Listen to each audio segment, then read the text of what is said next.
በውዱ ነብያችን ላይ በማንደራደርባቸው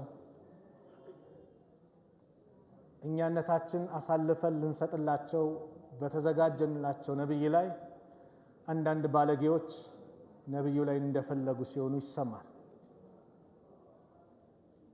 ይሄ ከጊዜ ወደ ጊዜ እየጨመረ መጥቷል። ለነብዩ ሰለላሁ ዐለይሂ ወሰለም ይሄ አይገባቸው። ለፍጡራን ሁሉ አዛኝ ነብይ ናቸው ረሱል አለይሂ ሰላቱ ወሰላም። ለዓለማት ዝነት የላካቸው ነብይ ናቸው ረሱል አለይሂ ሰላቱ ወሰላም።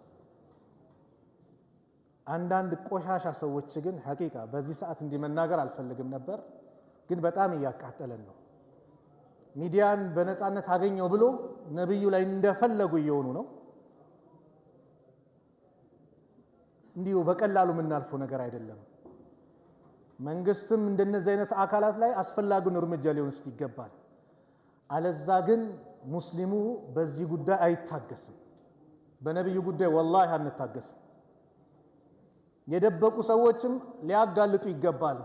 ራሳቸው ላይ ነው ይሄን መዘዝ የሚያመጡት። እንደዚህ አይነት ባለጌዎች ረሱል ላይ እንደፈለጉ ምን ሰዎች ወላሂ ውስጣችን ቆስለዋል። ለሁሉም አዛኝ ናቸው ነብዩ ሰለላሁ ዐለይሂ ወሰለም። لقد جاءكم رسول من أنفسكم عزيز عليه ما أنتم حريص عليكم بالمؤمنين رؤوف رحيم ብሎ አላህ የገለጻቸው ማንንም ሰው መጥፎ ነገር እንዲያገኘው ማይፈልጉ ነብይ ናቸው ረሱል አለይሂ ሰላቱ ወሰላም። አላህ ሲገልጻቸው እንደናንተው ሰው የሆነ ማንነቱን የምታቁት መልእክተኛ ላኩላችሁ አዚዙን አለይሂ ማ አንቱም በእናንተ ላይ በሚደርስባችሁ መከራ የሚጨነቅ የሆነ ችግራችሁ ችግሩ የሆነ እንግልታችሁ እንግልቱ የሆነ የእናንተ ስቃይ ስቃይ የሆነ ነብይ ልኬላችኋለሁ። ሐሪሱን አለይኩም በጣም የሚጓጓ አዎ ሁሉም ላኢላሃ ኢላላህ እንዲል የሚጓጉ ማንም ጀሃነም እንዳይገባ የሚጓጉ ነብይ ረሱል አለይሂ ሰላቱ ወሰላም ሐሪሱን አለይኩም አላቸው።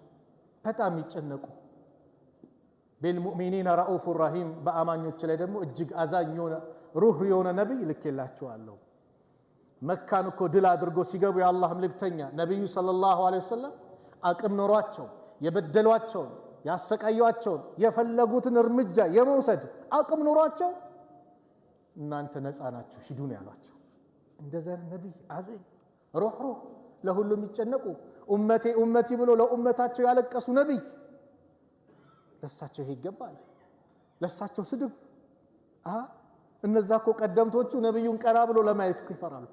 አቡበከር እኮ ቀና ብሎት ነብዩን ለማየት ይፈራል። እነ አቡበከር እነ ዑስማን እነ አሊ የነብዩን እኮ ገጽታ እኮ የተናገሩት እኮ ትናንሽ ሰሃቦች ናቸው። እንደና አብዱላህ ኢብኑ መስዑድ አብዱላህ ኢብኑ ዑመር እንደና አብዱላህ ኢብኑ አባስ ለምን ልጅ ሆኖ ነብዩን ቀና ብሎ የሚያዩት እነሱ ናቸው። ታላላቆችም ነብዩን ቀና ብሎ ለማየት እንኳን ያፍሯቸዋል። ፊዳከ አቢ ወኡሚ ያ ረሱላላህ ወላሂ በነብዩ አንደራደር በጭራሽ። መጅሊስም እስከ መጨረሻው እስከ ጥግ ሊሄድበት ይገባል። ፊት ለፊት ሊገትራቸው ይገባል። አስፈላጊው እርምጃ ሊወሰድባቸው ይገባል። እንደነዚህ አይነት ቆሻሻ ብዬ ነው መጠራቸው። አፎን ትንሽ እንትን ያልኩት ውስጤ እንትን ስላለኝ ነው። አላህ Subhanahu Wa Ta'ala ነብዩ ላይ እንደዚህ አይነት ነገር አደርጋለሁ ብሎ የሚያስቡትን የቅጣት አለንጋውን በእነሱ ላይ አላህ ያድርገው። ለነገሩ አላህ ዋስትናውን ወስዷል። ኢና ከፈይናከል ሙስተህዚኢን እኛ አንተ ላይ በሚያላግጡት እኛ ለአንተኛ በቂህ ነን ብሏቸዋል። አቡ ለሃብ ነብዩን ተሳደበ፣ የውርደት ካባን አላህ አለበሰው። ተበለከ ያ ሙሐመድ አሊሃዛ ጀማዕተና አላቸው። አንድ ቀን ሙሐመድ ላኢላሃ ኢላላህ ቁም ነገር ነው ብለህ ለዚህ ነው የሰበሰብከን ብሎ መካ ላይ ሶፋ ላይ ወጥተው ቁሉ ላኢላሃ ኢላላህ ሲሏቸው አቡ ለሃብ ብቻ ደፈራቸው። አላህ ወዳጆቹ ሲነካ ይወድምና ተበት የዳ አቢ ለሃብን ወተብ አላቸው። አቡ ለሃብ የአቡ ለሃብ ሁለት እጆች ጠፉ ከሰሩ። ማ አግና ዐንሁ ማሉሁ ወማ ከሰብ እሱም ንብረቱም ያካበተው በአጠቃላይ ሊያድነው አልቻለም። ሚስቱም ተባባሪ ነበረችና እሷንም ጭምር አብረው ጀሃነም ተይዞ እንደሚገቡ አላህ ተናገረ። ኢብራሂም የሚባል ልጃቸው ሲሞት የነብዩ ሰለላሁ ዐለይሂ ወሰለም ቁረይሾቹ ነብዩ ላይ አላገጡ። በቃ መሐመድ ዘረ ቆራጣ ሆነ፣ እሱን ንግስናው የሚተካ ነብይነቱ የሚተካ እነሱ ነብይነት በዝምድና በምን መስሏቸዋል?